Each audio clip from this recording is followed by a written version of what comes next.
Good afternoon, and welcome to Brunch and Budget on Bonfire Radio with your host, Pamela Capallet, a certified financial planner here to help take the bite out of your budget, brunchandbudget.com. I'm your sound provider, Dialect, and here's your host, Pamela Capallet.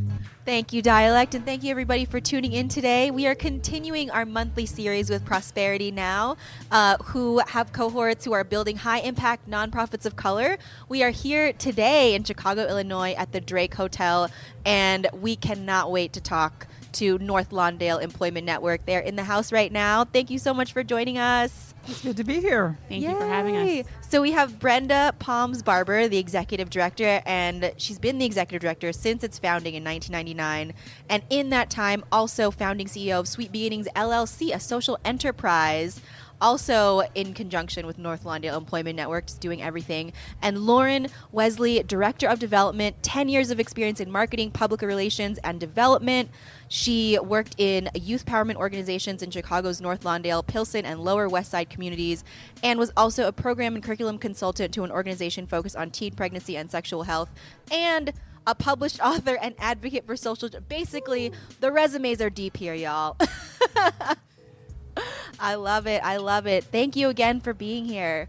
Thank you for having us. We are so excited. So tell us more about, because the programming, the mission of North Lawndale Employment Network, NLEN as we'll call it, is to provide innovative employment initiatives that lead to economic advancement and improving quality of life. I feel like one of the most notable things is your goal is to decrease the high rates of unemployment, specifically with incarcerated and also other citizens who have a hard time just finding jobs. They're hard to employ, essentially. That's right. And we're really what's called a place-based strategy, if we will. So we were established to go deeply into one particular community that was most well known for its high unemployment. And prior to arriving, so one of the things I did upon arriving was to try to figure out, well, why is the unemployment in this particular community 3 to 4 times higher than the city of Chicago? And North Lawndale in particular. North Lawndale in wow, particular. okay. That's the community, yes. Yeah. And so what happened is we tried to figure out why. What is the why? Yeah. And through a series of conversations with community leaders, with church leaders, with other nonprofit organizations, with residents, a theme began to emerge, which was essentially people were, quote, coming back. And we thought, well, what are people talking about coming back? I wasn't prepared for the answer, which was coming back from incarceration. And that was sort of our code, right? That's just a way to sort of soften it. But there were brothers and sisters and family members that were concerned. And so I knew immediately that in order to be an effective workforce development organization in this community, we had to be inclusive of those who had served time. And so that was really the first program that we created in response to the need in our community was employment, specifically training, specifically designed to meet the needs of those who have served time behind bars. And that is our inaugural program called U-Turn Permitted. Mm-hmm. We believe that people ought to make U-turns in their life, and it should be permitted. Yeah. If you have served your time, then you've served your time. You've served your time. You should That's be right. allowed to be able to be part of the community again. That's right. Mm-hmm. Yeah. Well, that's one of those interesting poor taxes. I'm familiar with people calling it coming home, which, sometimes you can't tell if it's like military or coming home from being incarcerated. And it's one of those funny things where, people hear that and they're like, well, they did commit the crime, so I guess they have to go through the suffering and yada, yada, yada. But it's an interesting thing where it's another tax on the poor, because if you have a lot of money, if you're a famous person, a rich person, and you go to jail for something, you can go and resume your entrepreneurial career. But if you are a person without the means to start an entrepreneurial career before you get incarcerated, well, then you need jobs. You need a job from a person who is going to give it to you. And that makes it extremely difficult for you to find your way back. So how did the job training need to be different for this community versus other job training programs? I think that what was really important was most organizations at the time, and this is in 2002, 2001, when you have to sort of follow the money, right? And how do organizations get paid? Well, they get paid based on, workforce organizations get paid based on placements. And so if you're working with a population that is hard to place. That's hard to place. People won't want to play. People won't want to work with them. So, so we decided that's not okay for us, because again, we were a community-driven and informed response to the high unemployment. So, how dare we create workforce programs and not include that population? Which is why I mentioned inclusion earlier. So that was. That was the need to launch that initial program. When we also learned that 57% of the adults in our community have had some involvement with the criminal justice system. What? So more than one out of every other person? That's right. That's right. And if you look at men by themselves, it really escalates up to about 80%, right? Wow. So that's why we launched U-Turn Permitted, and it became our flagship program.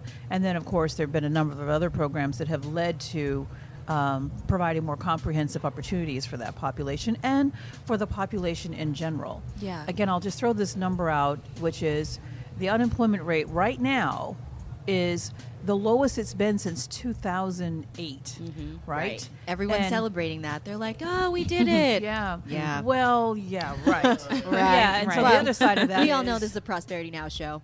Yeah, well, there it is. And so what's happened is, what we know for sure is that the unemployment rate now in North Lawndale is 23.4%. What? A quarter, right?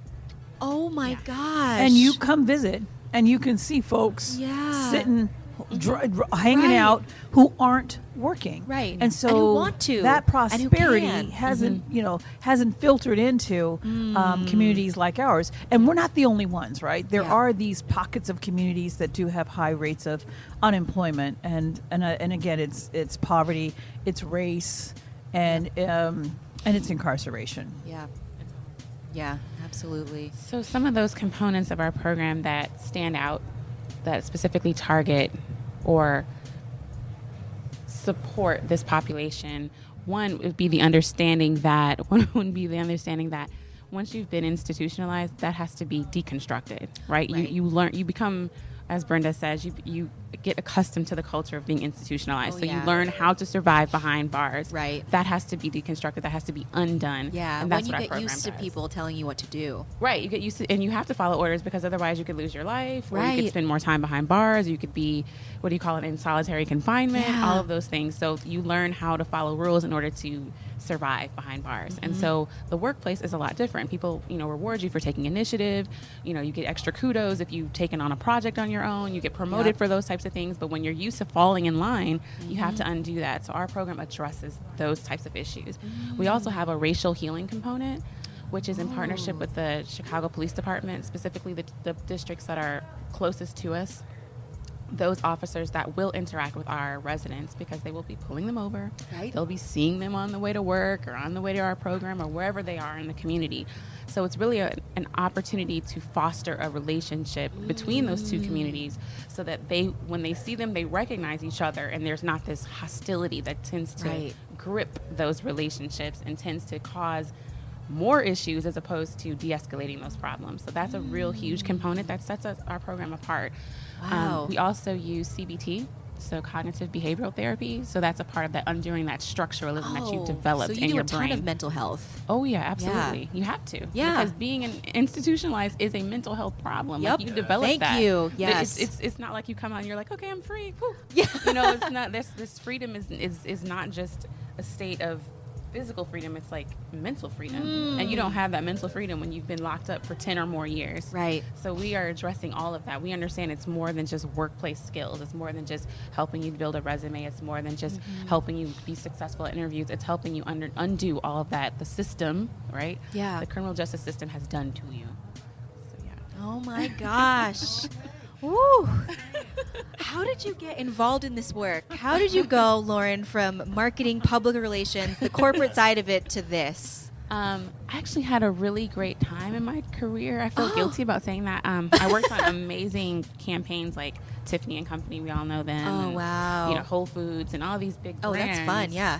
But then I became a mom of 3 black boys. And then it was around the time my middle son was born 2 months before Trayvon Martin. right? wow. So like and then I Oof. also went to grad school and I became educated about these systems that are against us, and I was like, oh my gosh, Yeah. I need to use my brain and what I have for something else. Like, it's great to work on the Colgate campaign and talk about toothpaste and be in radio stations, and I work for the Axe campaign and do all that fun stuff. That's great. But what is that going to do for my children and future generations? Like, that's important to me, because I don't want my kids to be looked at differently because their skin is a little darker or whatever the situation is. And so it's really about addressing those underlying issues. And I was so blessed to work with, I've known Brenda, she's like an aunt. I've known her for almost 20 years, like since Oh her my daughter gosh. was born 18 years ago. Ooh. So, just to grow under her mentorship, and Yeah. she's been a part of this work for so long and learning and having these opportunities to grow, and it fuels my desire to do more, because we both have children, and you want Yeah. the world to be a better place for your kids. So Yeah. Oh my gosh, that's amazing. Again, like I say this a lot on the show and in life, is I really appreciate that perspective, because it's okay if you're not altruistic. It's okay if you're selfish and you hate the world. I mean, maybe it's not okay, but like, I don't have time to argue in my life whether or not you should care about other people. But even if you are extremely selfish and you only care about yourself, you have to do good for the world, because if the world is worse, your world is worse. At the very least, teach these kids so they don't hurt your kids. At the very least, even if you still think about, like, I don't care, like, people say like racism and all this stuff about the feelings in your, I don't care about the feelings in your heart. You could go home all day and hate all the stuff, hate all of us, but please have our back so we can have yours. I love that. Thank you so much for that. agreed. Love that. And Brenda, it sounds like you've been involved since the beginning. Were you part of the founding team? What were you doing before this? No, I was not. I was not part of the founding team at all. There's a local foundation, a family foundation called the Staines Family Foundation, and they decided to select the North Lawndale Employment Network as a place where they wanted to invest their assets and to see if they could really go deep and affect change, rather than spreading their money across a variety of different topics and priority areas, but to go deeply. So if it's education or workforce or what have you. So they hired a consultant and met with lots of folks in community and recognized that although there were lots of other initiatives addressing core issues like housing and education, there wasn't anyone focused on employment and workforce development. So they decided to create what was called the North Lawndale Employment Network. And the fiscal agent for that effort was the Sinai Community Institute, which is attached to Sinai Health System, which is the largest employer in North Lawndale. A wonderful community hospital and healthcare system. So that was where the idea was born, and then they just needed someone to lead it. So they conducted a local search, and then they expanded it to a national search, and that was how I learned about the opportunity. Oh, wow. And what were Yeah. you doing before this? So prior to this, I was working in Denver, Colorado, where I was a program officer, focused on working in low-income communities, working on economic development advancement opportunities, and really doing a special project on the informal networks and ways in which people talk about and secure employment. So that's how the Staines Family Foundation folks learned about me, they invited me to come and speak about the work I was doing in Denver. Oh, wow. Yeah. Okay. That's amazing. So they sought you out, basically. You relocated from Denver to Chicago, and you've been here ever since. I have, yes. Ooh, oh my Yes. goodness. I love it. So after this song, let's go to a song. I want to dig more into the program. I want to hear more about Sweet Beginnings. I don't think I've ever seen a model like Sweet Beginnings as a social enterprise Probably that's tied not. to a nonprofit. That is so new and so innovative, and I just really want to dig more into it and see if it makes sense for other nonprofits, or if it makes sense for other social enterprises to link up with nonprofits in that sense. So Yeah, we're going to start out in Ann Arbor, Michigan with Youth-Owned Records. This is from another education organization that helps out young folks do their thing. And here's a song called Development by Schematic. And we'll be back in a minute. Bunch and Budget, Bonfire Radio. Yeah. Schematic. Let's go. Yeah. You can't isn't the kind of thing to tell a kid. And growing up, I remember my development. Blues Clues to YouTube to 23s. Air Jordans on my feet, I was running free. Young days, living in a young haze. Very upbeat, even enjoying the Mondays. Me as a person, I'm anything but the mundane. I'm in this shit, the one and only, the one game. One way, path, turning back is not an option. Aiming for the restaurants that don't take walk-ins. I want the best spot, high up at the top, and I don't plan on stopping. I'm on my way, yeah. So watch it happen as I elevate. I can see the future, my album's selling great. I can see the past, wouldn't change a thing. My parents should be proud, they made a king. Yep, they made a king.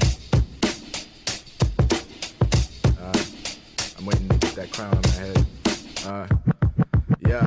First week of high school was brutal and crazy. Just to get through the day, I would sit and play keys. And I developed that into something that's special, and I cannot take it back, and I wouldn't change it. I still been on the same shit, working on rhymes like it was a separate language, lighting my mind like I was a student at Cambridge. Story stays the same, I can't erase it. Remember growing up, I'm not finished yet.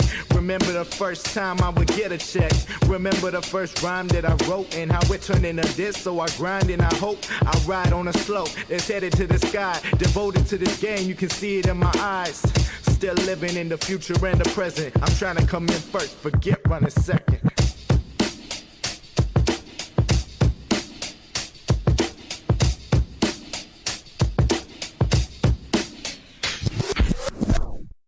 And we're back. Run Your Budget, Bonfire Radio. That was Schematic with Development. Yes, and we are here with another Prosperity Now episode with the North Lawndale Employment Network. We are at the Drake Hotel in Chicago, Illinois. And I just want to brag for you about the impressive stats from 2016. You served 2,200 new people, unduplicated, in 2016 alone.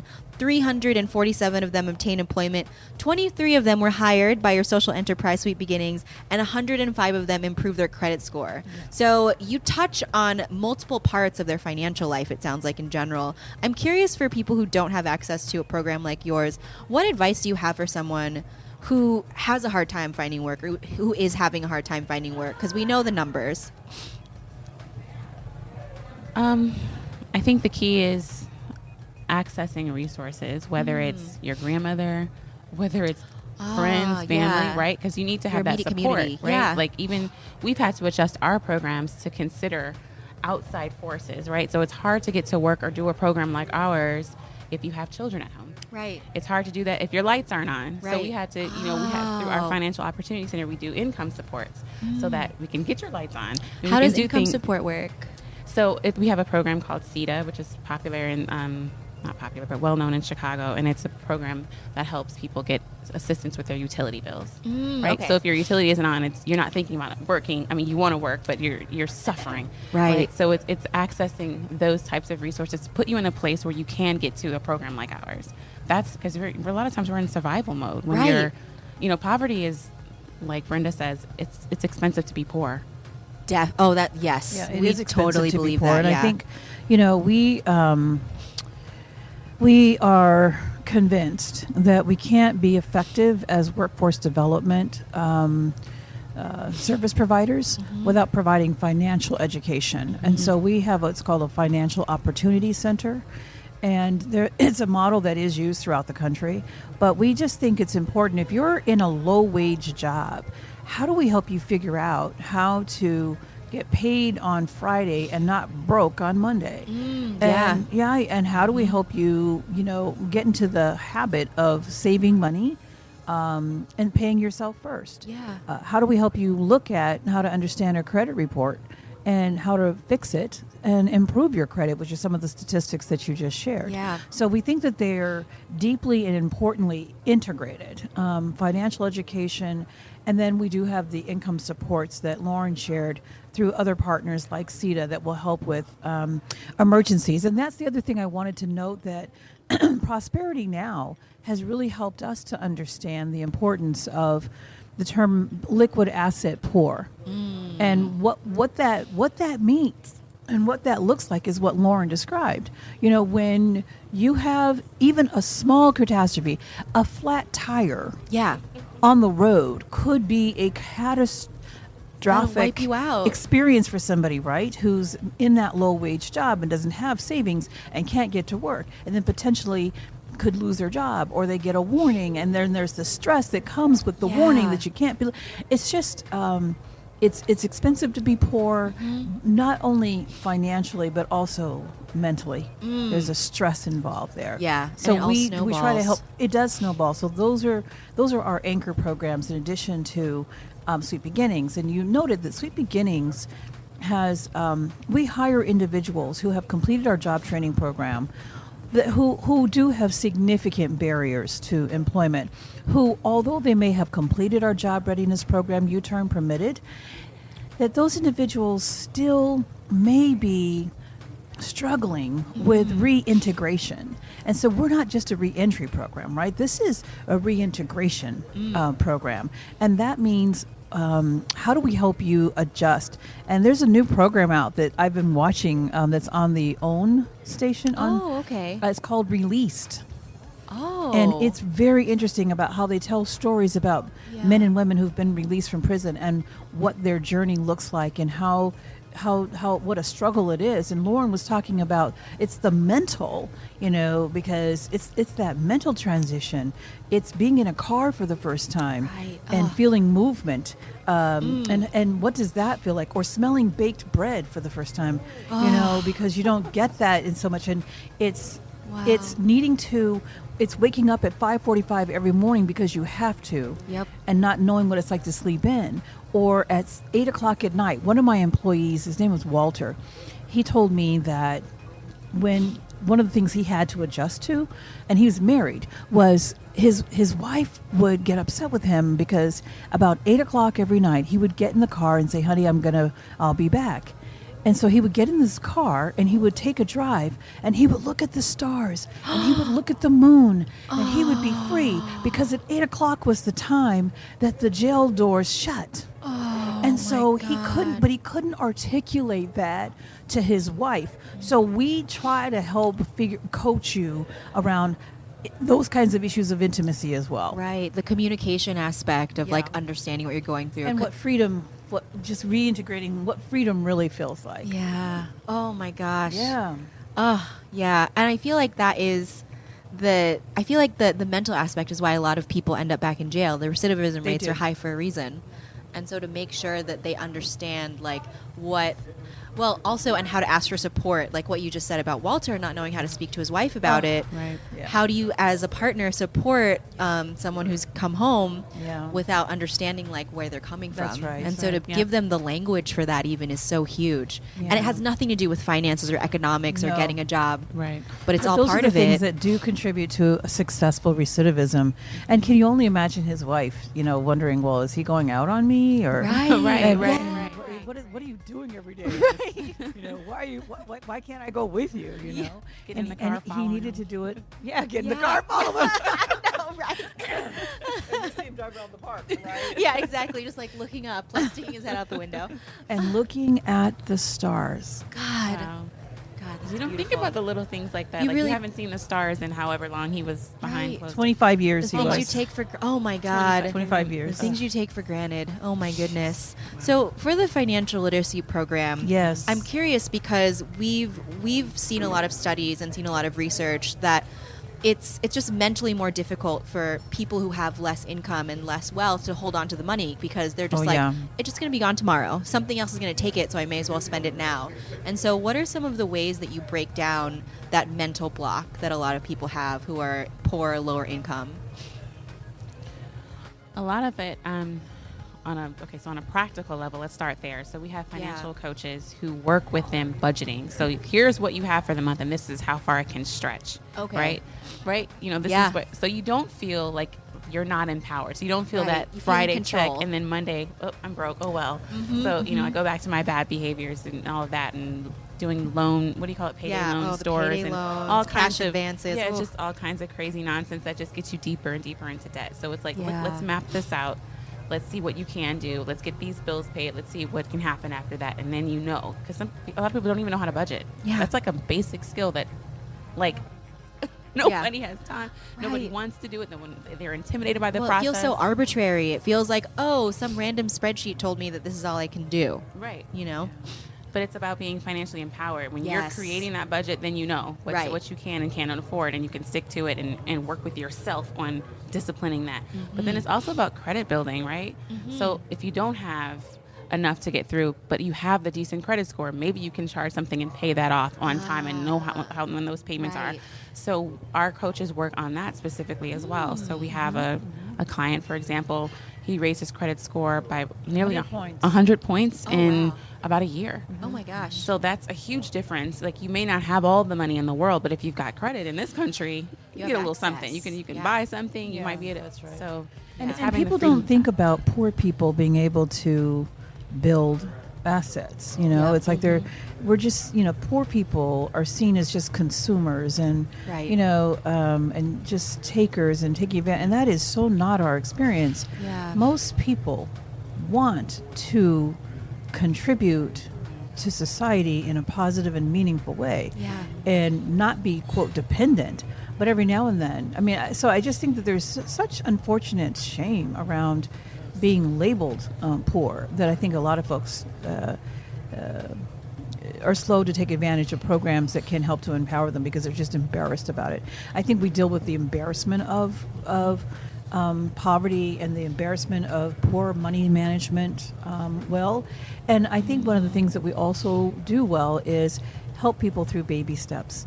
So it's setting small goals, right? And saying, what is it that you want? Don't start with the car, don't start with the house, but let's start with something small that means something to you and begin to get into the habit of saving and being and then rewarding yourself, for that. And that's the case with Jovan. He didn't start out, but let me tell you now, he's making great money and he's saving money. But he bought his wife a car. Oh my And he told us gosh. it was one of the first things that he did, because he had improved his credit. He could, and having good credit opens up so many doors, right? So Yeah, he was able to really get a does. decent interest rate. But this man, who was making $8.25 an hour, is now making $33 an hour, working at CTA. We helped him become a diesel mechanic. At the same time, he was involved with our credit and financial management tools and resources. And so, of course, he steps out like a peacock, all proud, saying, I just bought my wife a car. I love it. The middle-class American dream. Yeah.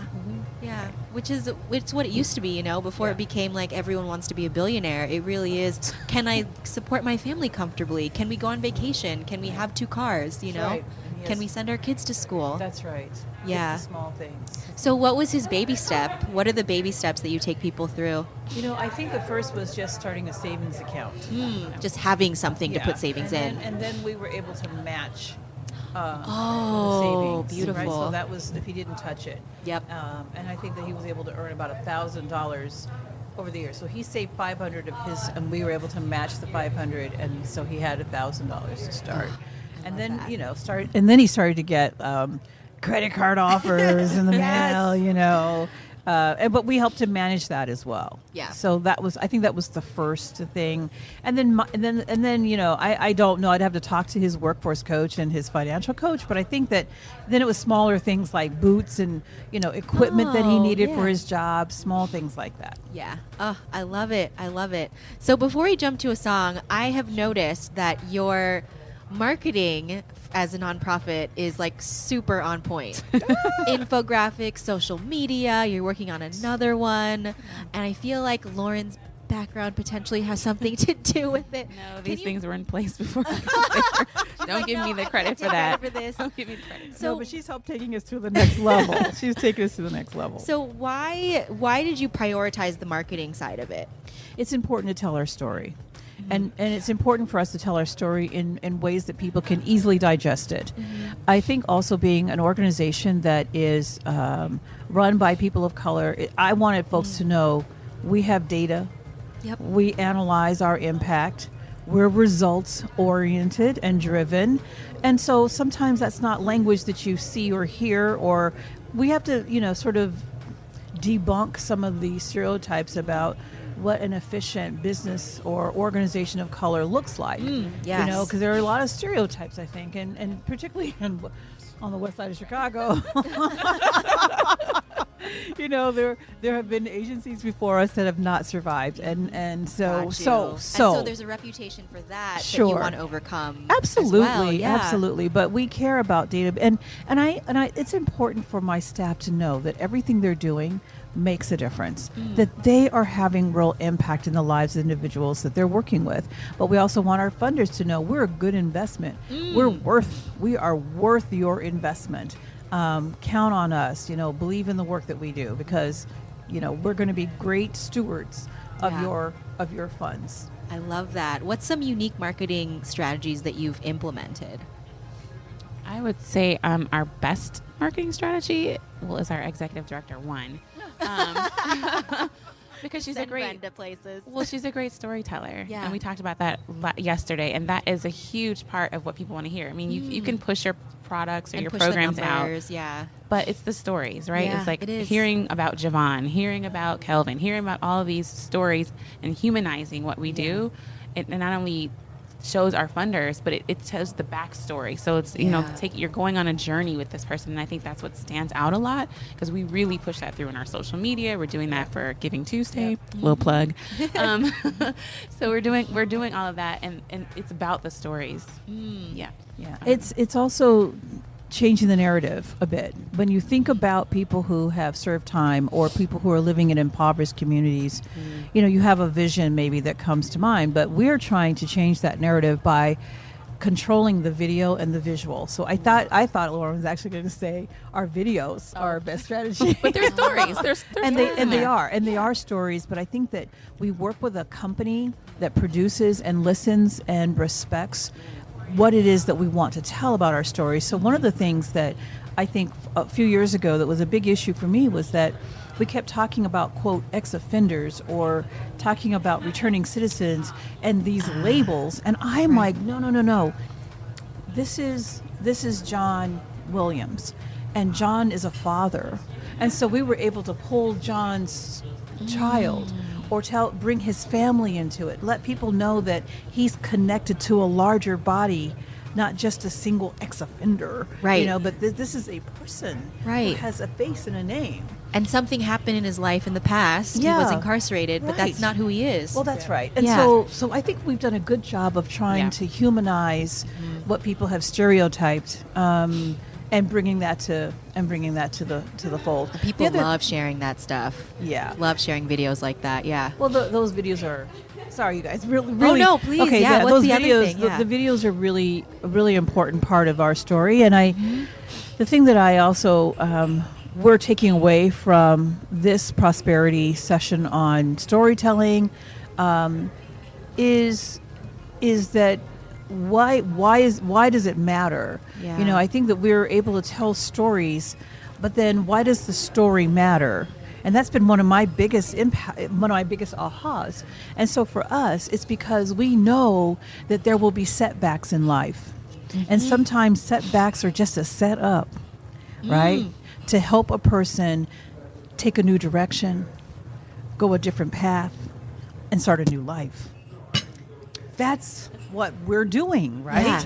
That's why the stories matter, because I think most of us can relate to the fact that we've all had some setbacks or something's been derailed and didn't go the way that we anticipated. But how do we respond to that? Yeah. Right? We can all relate to that. So that's a big takeaway for us. It's the why it matters. Yeah. Because most of us have made mistakes in life. Right. Most of us have needed second chances. We all need a U-turn sometimes. And you we know? all need a U-turn. Yeah. And I love it. Don't you love it when you see a U-turn sign? Yeah, you're like, oh, I can do it. Yeah, I can do a that. mistake right now. Right. I love it. Right. Oh, let's go to a song dialect because I'm feeling all fuzzy and good. Well, because it's a combination of all these things. I mean, you don't need to pity people who have less, but it is No. incumbent on you on having their back, because in the same ways we will fall and we will slip, and we will Come need on. folks to have our back. And it's great that you have the statistics for people who are looking for the statistics, because they don't believe that people of color can run an organization. This is a problem worldwide. For the people who aren't going to get the statistics and be like, oh, statistics are just lies, you've got the stories to catch them emotionally. You have the psychology and the understanding of how people's brains work to make it all work, and you help people get through that financial maze. So my next artist is a young cat named Maze, coming out of Colorado with a song called Jazz, and we'll check you in a minute. Brunch and Budget, Bonfire Radio.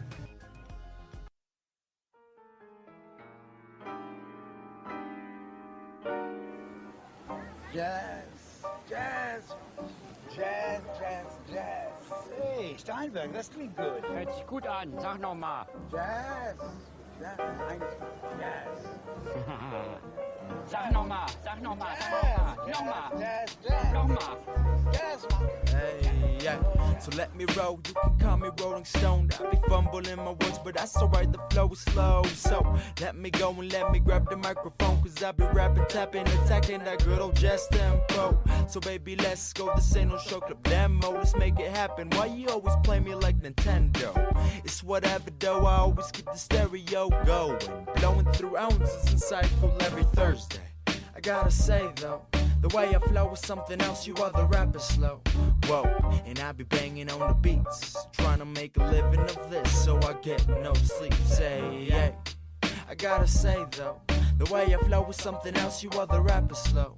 Whoa, and I be banging on the beats, trying to make a living of this, so I get no sleep. I spit mad class on jazz, look at that. Pile your records on the table, 100 hit stacks, hit the keys. That's what I need to relieve and breathe green, and the creativity shoots out of me. I got that mellow, hysterical, intellectual flow, the best sound you know, that's for sure. I hold imagination to make my best creation. These rhymes out this world call it alien invasion. But say, yay, I gotta say though, the way I flow is something else, you other rappers slow.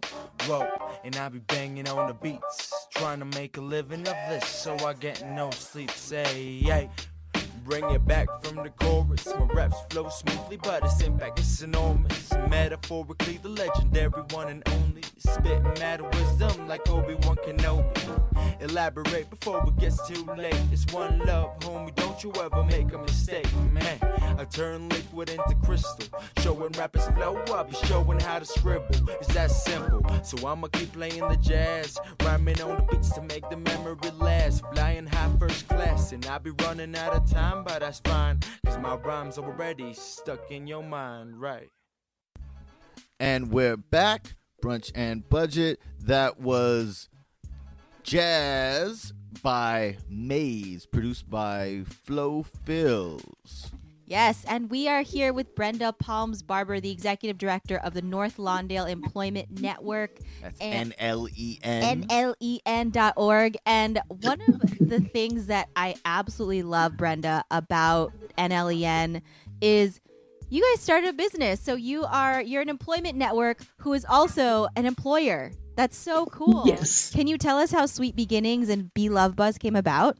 Well, exactly right. We are a workforce development organization in a community on the west side of Chicago.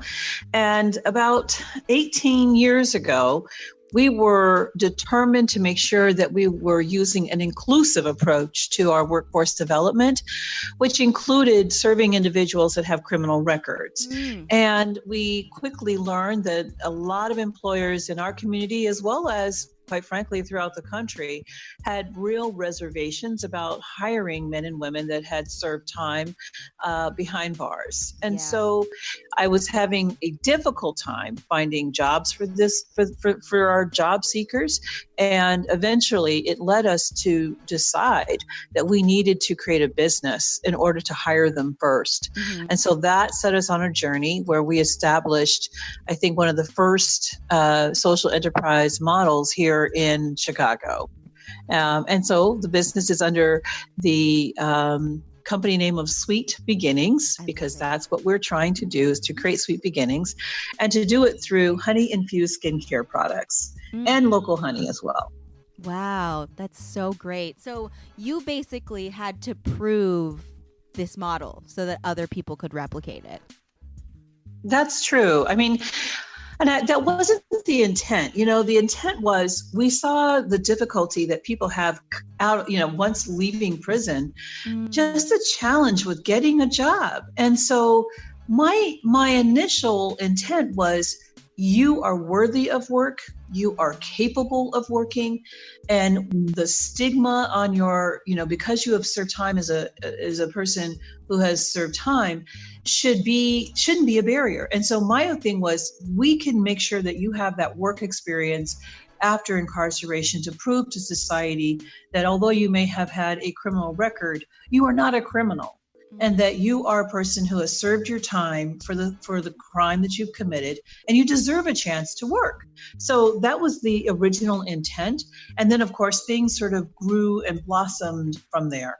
Wow, that's so beautiful. That's so beautiful. I feel like that also, I don't think I've seen many nonprofits who start a for-profit side of it. So what are the things that are different? Does the nonprofit own the for-profit? Is the for-profit a completely different entity? How is it structured on the business side? It's a great question.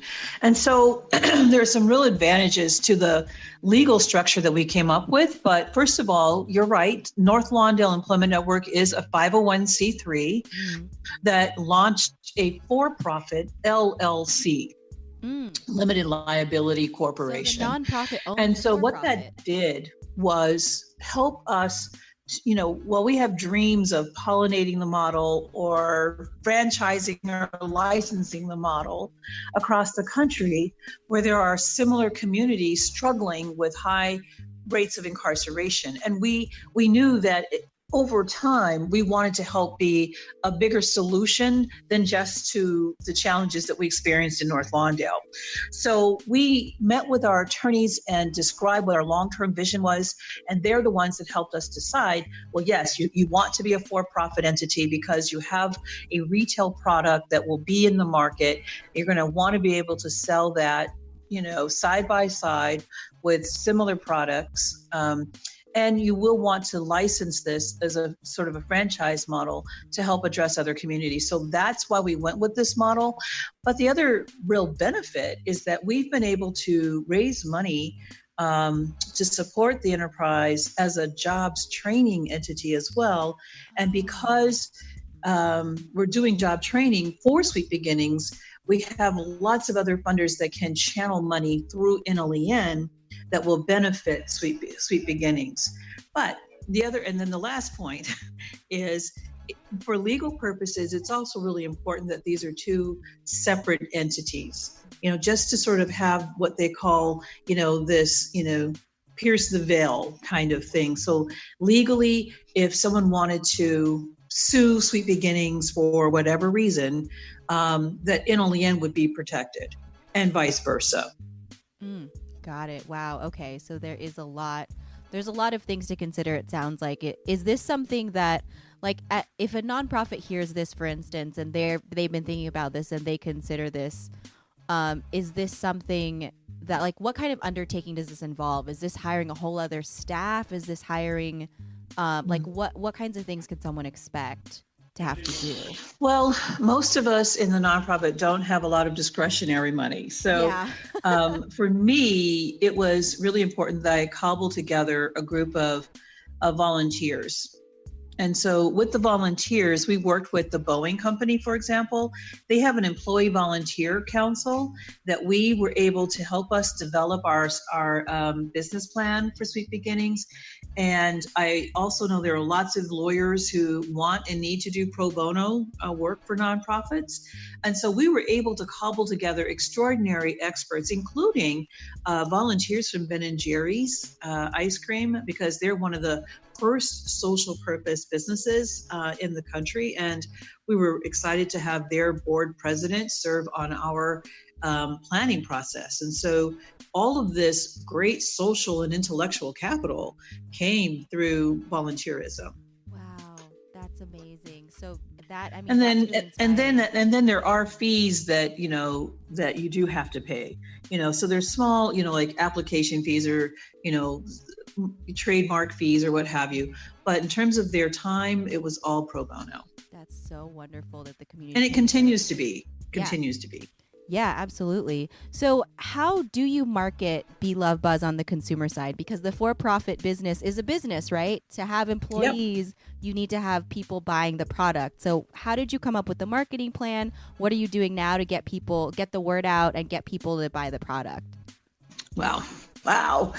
So, a lot. You have to do a lot. First of all, the main thing is for people who are listening that are thinking about this, Sweet Beginnings, through our Be Love skincare and honey, we chose a retail route, right? So not all social enterprises have to be involved in the market in the same way that we are. And I will tell you that going retail is one of the most challenging pathways, because it means that your product has to be on the shelf with competitors that have millions and millions of marketing dollars. And so it's really important that our product, if we're a social enterprise, is like high extreme quality, because people will buy the product once because they may have heard about your social purpose, but then they're not going to be repeat customers unless that product really does meet unless they have a quality experience with that product and it fulfills a service need or gap, that they were looking for, searching for. So that's number one. Two, we work with the University of Chicago and with the Kellogg School at Northwestern to help us develop wonderful, comprehensive marketing strategies, helping us to better define who our population, who our customer base was, what our price points should be. We conducted professional focus groups to get product feedback and understand. So you really have to do that work that everybody else is doing to understand the benefits and unique characteristics of your product. And then I will say that we do have some advantages by being a social enterprise business, because just recently, Mariano's, which is a huge grocery retail chain here in the Chicagoland area, they're really comparable and a high competitor with Whole Foods. And they included us in a beautiful campaign called Loyal to Local. And so they lifted up 17 different locally produced products, came out, took pictures of our product, did a huge campaign about local honey and our story behind the honey. And that does give us a competitive advantage in the market in a way, because there are retail stores that love being able to promote something that's different and local. And that's an advantage that I think we have as social enterprises, but not much. Come on, Procter and Gamble and Unilever, those guys have billions of dollars. So when you can get a local focus like that in marketing, that's good. The other is, of course, building a strong social media campaign and building up a strong customer loyalty kind of program. So we just received funding from Benefit Chicago, which is a wonderful way to access capital for small businesses and with social purpose. And we were one of the first of 6 to receive this funding. And it's a collaboration of the MacArthur Foundation, Calvert Foundation, and the Chicago Community Trust. And they recognize that small businesses, particularly on the west and south sides of Chicago, were having just an extraordinarily difficult time accessing capital to help grow their businesses. And yet it's these small businesses, primarily run by people of color, that are hiring other people of color in their neighborhoods. And so we have to figure out, how do we get over some of the challenges of accessing capital. So we were fortunate to be able to access that funding. We secured a low interest loan, paying it back over 10 years. So it's patient capital that allows us to really, scale the business and put some of these really important technical structures, back office structures in place. And I think we can't overestimate that. I mean, you said earlier, it's a business. And so you just can't sort of get by on duct tape and hope. And that'll get you far. Let me be clear. Duct tape and hope can get you far, but at some point you do have to have, if you really want to sort of scale, you're going to have the real business structure and tools. So we have a inventory software program that we're operating now. We're increasing our community engagement with our customers online. And we anticipate that our online business is really where we're going to see the biggest and most significant growth for the business. That was a long answer. No, that was, I feel like there was so many like great tidbits and strategies in there for anyone who's starting a business and who's trying to run one in general. I mean, you're so right about this idea of like, oh, I'm just going to like put it all together and see what happens and like cross my fingers, right? That duct tape and hope thing is what a lot of businesses, you're right, they last for a long time doing that. And then suddenly 2, 3, 4 years down the line, when they are seeing this success, there's nothing to help hold them up. And the fact that you're building that infrastructure is so huge because you are employing people who need the work, who are previously unemployable. I mean, the fact that you have to check that box that you're previously incarcerated, that needs to go. Yeah. But in the meantime, Sweet Beginnings sounds like such a beautiful way to really like get people back on their feet and get them feeling inspired and hopeful again about being able to contribute in a lot of ways to their communities. That's right. I mean, we've talked about the fact that, prison really is about stripping a person of their identity and of their self-worth. And I think that what we do is upon serving your time, we want to help restore your sense of self-worth. We want you to know that that you are a valuable member of society, and that you can work here and that we're going to help you transition into permanent jobs.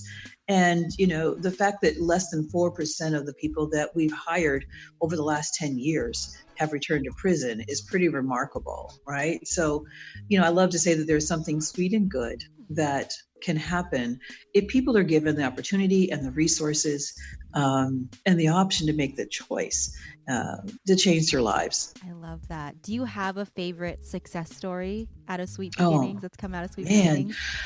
There are so many beautiful success stories, but I have to say that there is one gentleman that is truly and will always be very dear to me. His name is Kelvin, and he's fine with me telling his story, but he was pretty young and kind of a knucklehead, as I will say. He hadn't learned how to manage some of his anger, and so he had money in his pocket, and folks knew that he had a lot of money. Someone stole the money, and he knew who stole the money, and went after that guy and beat him pretty badly. And as a result, he wound up having to serve time. So there's probably more to that story, but of course he had to serve time, and he did about 8 years, and he was a young guy. So he comes out, he finds out about us, we hire him. He goes through our U-Turn Permitted program, and some people just stand out. So he stood out as someone that I saw a lot of potential. We hired him in Sweet Beginnings, and he rose to run Sweet Beginnings for 4 years and did well. I mean, he was my right-hand guy in terms of helping to grow the business and manage and onboard all of the new hires. I mean, he was one of the best assistant operations managers I've ever had.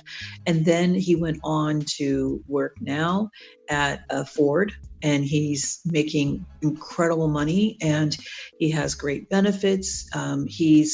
He did have a stint where he had a setback, and setbacks are really normal. And he had to go back to prison and do like 6 more months and then finish his terms and came back out. We hired him again. So he helped me understand the impact of, those setbacks. If I was a different employer, I can see why the technical violations that folks experience can really be setbacks. And that's a whole different policy issue. But I just want to say that, I'm so proud of him now because he has his own apartment, a beautiful car. He's dating smart and beautiful women that aren't involved in sort of the drugs and kind of, he's really stepped off the path he was on and has created a new direction for himself. And he continues to be really dear to my heart. I just love him and respect him. And I learned so much from him. Wow. So, oh man, the part that really gets me is the fact that he had a setback and you gave him the ability to come back from it. Like there was a second chance on top of the second chance. That's right. There That, was. I think that It was. acknowledging that too is so important because the recidivism rate is so high. The chances that someone is going back is just part of the reality of it. And to It kind is. of have this like line in the sand for people doesn't really make sense if you're if you're really trying to like rehabilitate people, you know? So It's I true. love that. And who among us is perfect? Right. You know, and I do think that the system is set up that it's really hard to avoid those technical violations. And when people do go back to prison, it's not because they have reoffended. Yeah. Most of the time, it's because they've made a small error in a technical violation. Right. They missed And an so appointment. in Kelvin's case, you know, he didn't fully stop at a stop sign. And yeah. Wow. And the police officers, you know, caught him. They stopped the car. They run his record and they, you know, run his license. And of course they can see that he's fit. So that puts them on an added alert. And then there were two police officers, one African American, one white. The white go, you know, give him a ticket and let him go. The African American police officer got out and said, "You're going down to the station." And so because he had to go down to the station, you know, Kelvin was pissed off and really didn't use some of the tools that he knew he could use, but he was just angry, you know. And when you've been incarcerated and then you feel, you know, there's just a lot of anger there, to be honest. And so he didn't handle it as well as he could. And as a result, he was sent to Cook County Jail for a few days. That's when he called me. And then they sent him down to serve out the rest of his sentence. Yeah. And it was just painful. Yeah, absolutely. Wow. So we are unfortunately out of time, but thank you Oh, no. I know, isn't that crazy? That was too fast.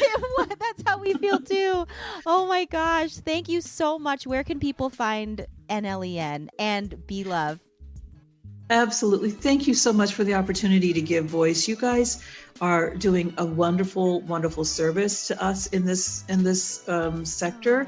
I think Brunch and Budget is cool. And certainly you can find us at www.nlen.org. That's for our workforce development organization, and www.belovebuzz.com, and that's all one word, Be Love, BEELOVE, Buzz, BUZE.com. Awesome. Thank you so much. Oh, you guys, I'm happy to come back anytime. Oh yeah. Croissant. Definitely. We For have updates. to do croissants next time. Yes. The true brunch. Bring it in. Oh man, I love it. Thank you so much, Brenda Palms Barber, Executive Director of the North Lawndale Employment Network. Dialect, take us out. All right, we are going to finish off with Smart Mouth and his song Money Hungry, and we'll check you guys next week. Brunch and Budget. Peace.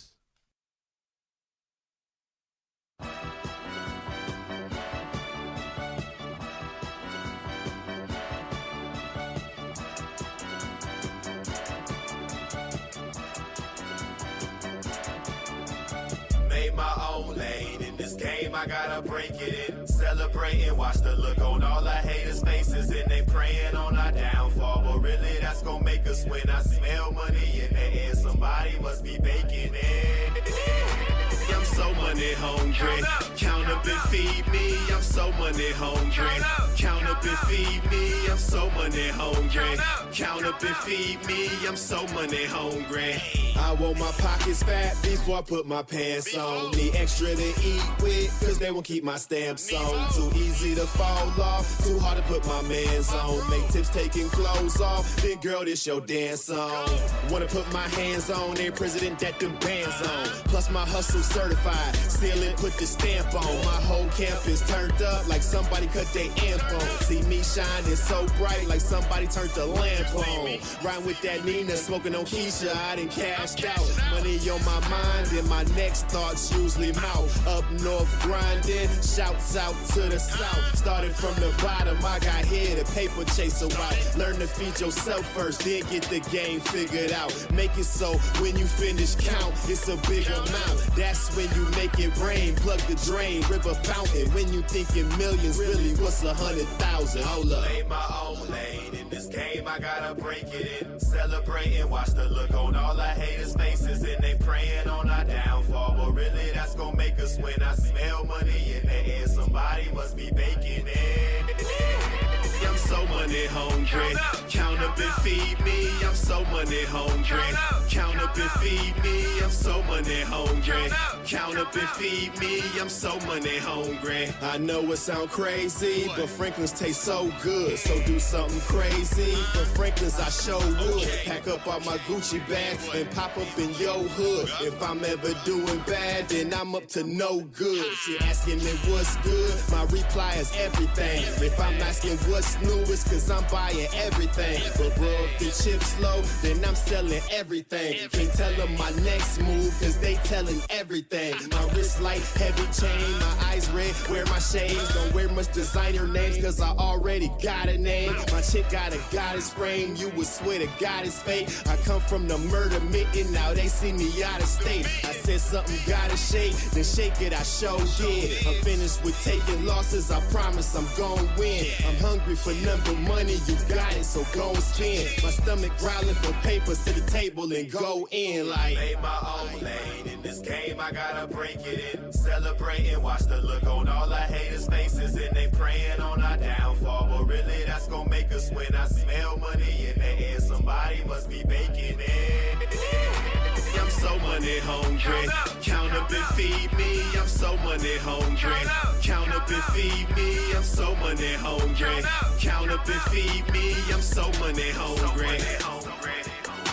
I'm so money hungry. I'm so money hungry. I'm so money hungry. Count up and feed me. I'm so money hungry.